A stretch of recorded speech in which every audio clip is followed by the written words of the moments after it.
வணக்கம் ட்ரீமர்ஸ், மீண்டும் சேனலுக்குள் வரவேற்கிறேன். நம்ம இந்த தொகுப்புல என்ன பார்க்க போறோம் அப்படின்னா, ஆங்கில இலக்கியத்தில் மிகவும் புகழ்பெற்ற ஜான் மில்டனின் பாரடைஸ் லாஸ்ட் என்ற காவியத்தில் வரும் ட்ரீம்ஸ் பற்றிய விரிவான ஒரு விளக்கத்தை நம்ம பார்க்க போறோம். பாரடைஸ் லாஸ்ட் என்பது சாத்தான், ஆதாம், ஏவாள் மற்றும் கடவுள் ஆகியோரின் கதையை சொல்லும் ஒரு காப்பியம். ஆனால் இதில் கனவுகள் முக்கிய பங்கு வகிக்கின்றன. அந்த கனவுகள் என்ன, அவை என்ன அர்த்தம் கொண்டது என்பதை நாம் விரிவாக புரிந்து கொள்ள போகிறோம்.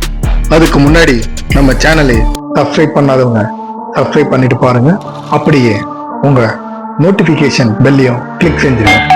வாங்க கனவு உலகத்துக்குள்ள போலாமா? 1667 ஆண்டு ஜான் மில்டன் அவரது படைப்பில் 12 புத்தகங்கள் எழுதப்பட்டது. ஒரு பிரம்மாண்ட மகா காவியம். மேன்ஸ் ஃபர்ஸ்ட் டிஸ்ஒபீடியன்ஸ், மனிதனின் முதல் பாவம். ஆதாம் மற்றும் ஏவாள் சொர்க்கத்தில் வாழ்ந்தனர். அப்போது சாத்தான் கடவுளுக்கு விரோதமாக கிளர்ச்சி செய்து வெளியேற்றப்பட்டார். சொர்க்கத்தில் இருந்து துரத்தி அடிக்கப்பட்ட சாத்தான் மனிதர்களை அவனது சூழ்ச்சியில் விழ வைத்தான். ஃபர்பிடன் ஃப்ரூட், பழம் சாப்பிட செய்து மனிதனை சூழ்ச்சியில் விழ செய்தான். இந்த திட்டத்தை வெளியேற்றப்பட்ட சாத்தான் செயல்பட ஆரம்பித்தான். இந்த காவியத்தில் 2 முக்கிய விஷயங்களை ஜான் மில்டன் கூறுகிறார். ஒன்று, கடவுளின் எச்சரிக்கை அல்லது வழிகாட்டுதல். 2, சாத்தானின் சோதனை அல்லது தூண்டுதல். முதலில் ஏவாளின் கனவு என்ன சொல்கிறது? ஒரு இரவு ஏவாள் தூங்கும் போது அவளது கனவில் சாத்தான் நுழைகிறான். அவன் அழகான உருவில் வந்து அவளை ஏமாற்றுகிறான். கனவில் அவனை ஒரு குளோரியஸ் ஏஞ்சல் போல காண்கிறான். அவன் ஏவாளே, நீ ஏன் இத்தனை கட்டுப்பாடுகளில் இருக்கிறாய்?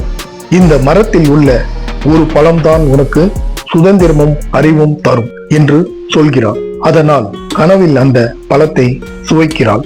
அவளுக்கு ஒரு அன்செட்டில்டு ஃபீலிங், அதாவது ஏவாளின் மனதில் ஆழத்தில் இருக்கும் ஆர்வம் மற்றும் சோதனையின் பலவீனம் வெளிப்படுகிறது. இதுதான் சாத்தானின் ஃபர்ஸ்ட் டெம்ப்டேஷன், அதாவது கனவின் முதல் சோதனை. 2வது, ஆதாமின் கனவு. ஆதாம் தன் படைப்பில் பற்றி கனவு காண்கிறான். அவன் தனிமையில் இருக்கிறான். அதனால் கடவுள் அவனுக்காக ஒரு துணையை உருவாக்குகிறான். அந்த கனவில் தான் ஏவாளின் படைப்பு, அவளின் அழகு, அவளுக்கான அவளது அன்பு வெளிப்படுகிறது. ஆதாமின் கனவு என்னவென்றால் நம்பிக்கை, அன்பு, உறவு என்பவற்றின் அடையாளம். இது கடவுளின் திட்டத்தை சுட்டிக்காட்டுகிறது. மனிதன் தனியாக இருக்க முடியாது. கனவுகளின் தத்துவம். மில்டன் கூறுவதைப் போல கனவு என்பது மனித மனத்தின் பிரதிபலிப்பு. அது தெய்வீக வழிகாட்டுதலாகவும் சாத்தானின் சோதனையாகவும் இருக்க முடியும். கனவுகள் மூலம் மனிதன் எதை விரும்புகிறான், எதற்காக பலவீனப்படுகிறான் என்பதை காட்டுகிறார். இந்த காவியத்தின் மூலம் ஏவாளின் கனவு ஆசை, சோதனை, பாவத்தின் முன்னோட்டம். ஆதாமின் கனவு அன்பு, நம்பிக்கை, கடவுளின் ஆசீர்வாதம். மொத்தத்தில் பாரடைஸ் லாஸ்ட் காவியத்தில் வரும் கனவுகள் வெறும் கற்பனை அல்ல, மனித வாழ்க்கையின் ஒரு கான்ஃபிளிக்ட், அதாவது நல்லது கெட்டது. அவை மனிதனின் உள் உணர்வுகளையும் கடவுள் மற்றும் சாத்தானின் இடையிலான போராட்டத்தையும் பிரதிபலிக்கின்றது. ஓகே ட்ரீமர்ஸ், இந்த வீடியோ உங்களுக்கு பிடிச்சிருக்கும்னு நினைக்கிறேன். இதே போல இன்னும் நிறைய வீடியோஸ் நம்ம பார்க்கலாம். ஓகே ட்ரீமர்ஸ், நம்ம சேனலை சப்ஸ்கிரைப் பண்ணாதவங்க சப்ஸ்கிரைப் பண்ணிடுங்க. மீண்டும் உங்களை சந்திக்கும் வரை நான் உங்கள் ஸ்ரீதர்.